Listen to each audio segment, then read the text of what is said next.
Dès les premiers jours de la Révolution, elles aussi sont descendues dans la rue. Les Égyptiennes ont combattu aux côtés des hommes. Parmi elles, Bouteina. Cette styliste trentenaire engagée en politique depuis 4 ans était en tête de la contestation. Quand je me suis avancée, les garçons ont vu une fille prête à perdre la vie. Au départ, ils restaient en arrière, mais ils ont fini par avancer pour me défendre, se défendre et défendre toute l'Égypte. Bouteina a finalement été blessée, mais ça ne l'a pas empêchée de continuer à descendre dans la rue.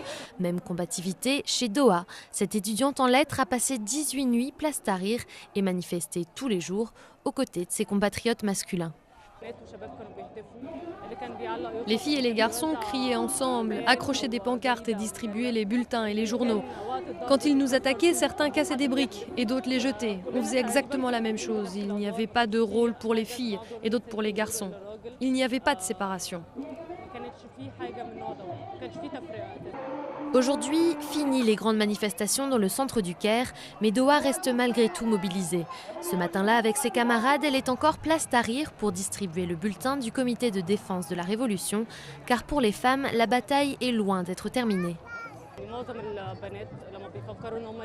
Beaucoup de femmes salariées y pensent à 2 fois avant d'avoir des enfants parce qu'elles risquent de perdre leur travail pendant leur congé maternité.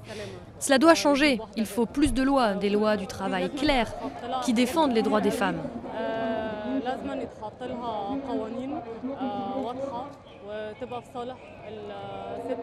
Après avoir prouvé pendant la Révolution qu'elles pouvaient être les égales des hommes, les Égyptiennes entendent bien maintenant l'être aussi dans leur vie de tous les jours, égales socialement, économiquement, politiquement.